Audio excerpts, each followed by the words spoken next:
మొత్తానికి ఇందులో పాకిస్తాన్ ప్రమేయం ఏమైనా ఉందా అనేటువంటి కోణంలో కూడా దర్యాప్తు కొనసాగే ఛాన్స్ ఉందని కూడా అధికారులు తెలియజేస్తూ ఉన్నారు. రోజా, ఇప్పుడు ఆ వీడియో నేను కూడా చూశాను. కొంతమంది అంటే విదేశీ యువకులు ఇండియాకు వచ్చి తిరిగి వాళ్ళ దేశానికి ప్రయాణం అవుతూ ఆ ఎయిర్పోర్ట్లో వాళ్ళు ఫ్లైట్ ఎక్కే ముందు ఎయిర్పోర్ట్లో చాలా జాలీగా good bye India, we are so happy అన్నటువంటి ఆ వీడియో చూసాం నిజంగా. అయితే ఈ ఫ్లైట్లో భారతీయులతో పాటు బ్రిటిష్కి సంబంధించినటువంటి వాళ్ళు ఉన్నారు, బ్రిటన్కి సంబంధించి, అలాగే పోర్చుగీస్కి సంబంధించినటువంటి వాళ్ళు, కెనడియన్ వాళ్ళు, వీళ్ళందరూ ఉన్నారు కదా.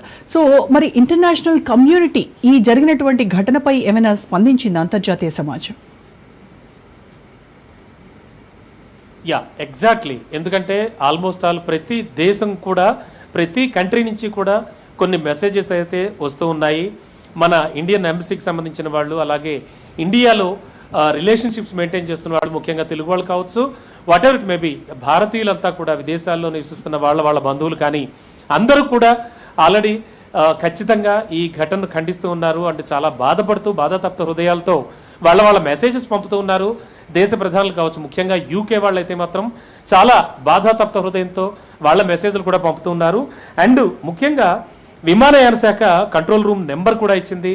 అంతేకాకుండా టోల్ ఫ్రీ నెంబర్ ఇచ్చి ఎవరైనా తమ వాళ్ళు అందులో ఉంటే కనుక మీరు మొదట చెప్పినట్టుగా వాళ్ళందరినీ వాళ్ళ బాడీస్ని కవర్ చేసుకోవడానికి, వాళ్ళ బాడీస్ని తీసుకువెళ్ళడానికి వచ్చే వాళ్ళ రోదనలతో ఆ ఆసుపత్రులన్నీ కూడా మిన్నంటుతున్నాయని చెప్పచ్చు. ఓవరాల్గా చూస్తే కనుక ఇండియన్ గవర్నమెంట్ కూడా చాలా సీరియస్గా ఆలోచిస్తోంది ఈ విషయానికి సంబంధించి. అండ్ ఊహించని ప్రమాద ఘటన, అత్యంత దారుణమైనటువంటి ఘటనగా కూడా భావిస్తూ ఉన్నారు. అసలు టెక్నికల్ ఇష్యూ ఏమైనా తలెత్తి ఇది జరిగిందా అంటే చెట్టును ఢీకొని తదనంతరం అక్కడ హాస్టల్లో వాళ్ళు లంచ్ చేస్తున్న సమయంలో ఇది జరగడం అనేటువంటిది, ఇలాంటివన్నీ కూడా వాళ్ళు చాలా కీలకంగా దర్యాప్తు అయితే జరుగుతోంది.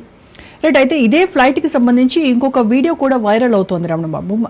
అంటే ఆ ఫ్లైట్ అంతా చూపిస్తూ అది అంటే ఏసీ వర్క్ చేయట్లేదు, ఇది చాలా పాతది అని చెప్పేసి కూడా ఒక వీడియో వచ్చింది. బట్ అది చాలామంది నెటిజన్స్ దాన్ని కాదు అని కూడా వాళ్ళు చెప్తున్నారు. ఎందుకనంటే అక్కడ కనిపించేటువంటి కలర్ కావచ్చు, ఇక్కడ ఈ ఫ్లైట్ గతంలో వెళ్ళిన వాళ్ళు ఈ ఫ్లైట్ కలర్ కావచ్చు వేరే ఉంది అని చెప్తున్నారు.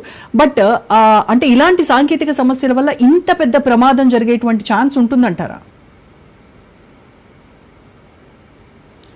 ఎగ్జాక్ట్లీ. ఎందుకంటే ఎంత కీలకంగా, ఎంత కేర్ఫుల్గా, అంటే ప్రతి విషయాన్ని చాలా కూలంకషంగా వాళ్ళు చెక్ చేసి మరి జనరల్గా ఫ్లైట్ అంటే జర్నీకి అనుమతినిస్తూ ఉంటారు. మనకు తెలుసు అడుగడుగునా కూడా సెక్యూరిటీ చెక్ దగ్గర నుంచి మొదలు పెడితే ఇంకా అంతమంది ప్రయాణికుల ప్రాణాలు, అంతమంది ప్రయాణికులతో వెళ్ళేటువంటి ఒక ఫ్లైట్, అందున డొమెస్టిక్ ఫ్లైట్ కాదు, అది ఇంటర్నేషనల్ ఫ్లైట్.